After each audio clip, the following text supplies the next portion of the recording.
চট্টগ্রামের ঐতিহ্যবাহী বিন্নি চালের তৈরি এই আতিক্কা পিঠাটা আপনারা কে কে খেয়েছেন বলুন তো? চট্টগ্রামের আঞ্চলিক ভাষায় আতিক্কা শব্দের অর্থ হলো হঠাৎ। হয়তো হঠাৎ কোনো মেহমান আসলে খুব তাড়াতাড়ি এই পিঠাটা তৈরি করা যায়, তাই এই পিঠার নাম হয়েছে আতিক্কা পিঠা। আসসালামু আলাইকুম এভরিওয়ান, আশা করি সবাই অনেক ভালো আছেন। আজকে আমি আপনাদেরকে চট্টগ্রামের এই ঐতিহ্যবাহী আতিক্কা পিঠাটা বানিয়ে দেখাবো। বিন্নি চাল দিয়ে তৈরি এই পিঠা খেতে যেমন মজার, দেখতেও অনেক বেশি সুন্দর। সুতরাং আতিক্কা অতিথি আপ্যায়নে আর কোনো ভয় নেই। পিঠা তৈরি করার জন্য আমি এখানে ২৫০ গ্রাম পরিমাণ বিন্নি চাল নিয়ে নিয়েছি।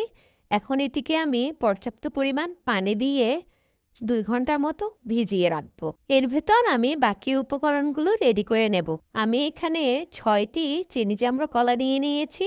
আপনারা চাইলে অন্য যে কোনো কলা ব্যবহার করতে পারেন, সাগর কলা হলে পরিমাণটা একটু কম হবে। আমি এখন সবগুলো কলা ছুলে গ্রেটারের ছোট অংশ দিয়ে খুব ভালোভাবে এগুলোকে মিহি করে গ্রেট করে নেব। এটা চাইলে আপনারা কাঁটা চামচের মাধ্যমেও করতে পারবেন, তবে ব্লেন্ড করবেন না, এতে করে এটি অনেক বেশি পানি পানি হয়ে যাবে। এই তো আমার কলাগুলো ম্যাশ করা হয়ে গিয়েছে। এখন এটিতে আমি ১ কাপ থেকে একটু কম পরিমাণে গুড় অ্যাড করে নেব। দিয়ে দিচ্ছি স্বাদ মতন লবণ। নারকেল কুড়ানো দিয়ে দিচ্ছি ১ কাপ পরিমাণ। এবার একটু সবগুলো উপকরণ নেড়ে চেড়ে নেব। আমি ভিজিয়ে রাখা বিন্নি চালগুলো খুব ভালোভাবে পানি দিয়ে পরিষ্কার করে ধুয়ে নিয়েছি। এখন আমি মিশ্রণটি তৈরি করে নেব। আগের উপকরণগুলোর সাথে বিন্নি চালগুলো দিয়ে খুব ভালোভাবে মেখে মেখে মিক্স করে নিতে হবে। গুড় এবং নারকেল সবকিছু যেন চালের সাথে খুব ভালোভাবে মেশে। আমার মিশ্রণটি পুরোপুরি তৈরি হয়ে গিয়েছে। এখন আমি পিঠা বানিয়ে নেব। যেহেতু এ পিঠা কলা পাতায় বানানো হয়, তাই আমি কলা পাতা ধুয়ে এভাবে চারকোনা করে কেটে নিয়েছি এবং এর মধ্যে আমি এখন পিঠার পুরটা দিয়ে দেব। এবার এটিকে আমি হাতের সাহায্যে ঠিক এভাবে করে ভাঁজ করে নেব। ব্যাস, হয়ে গেল।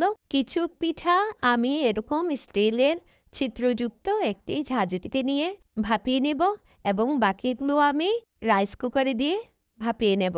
আপনাদের যেভাবে সুবিধা হয় ঠিক সেভাবে করে এটিকে ২০ থেকে ২৫ মিনিটের মতো ভাপিয়ে নেবেন। তাতেই পিঠাটি পুরোপুরি তৈরি হয়ে যাবে। ২৫ মিনিট পর আমি পিঠাগুলো নামিয়ে নিয়েছি। এই যে তৈরি হয়ে গেল আমার বিন্নি চালের আতিক্কা পিঠা। এটা খেতে এতটাই মজা যে অন্য কোনো পিঠার সাথে আপনি এটাকে কম্পেয়ার করতে পারবেন না। এটার একটি নিজস্ব স্বাদ আছে, যেটা অন্য কোনো পিঠার সাথে মিলবে না। আপনারা বাসায় একবার হলেও বানিয়ে দেখবেন। এটা খেতে সত্যিই অসাধারণ। আর আমার রেসিপি যদি ভালো লেগে থাকে, অবশ্যই আমার চ্যানেলটি সাবস্ক্রাইব করে দিবেন। আজ তাহলে এ পর্যন্ত। সবাই ভালো থাকবেন, সুস্থ থাকবেন। আল্লাহ হাফেজ।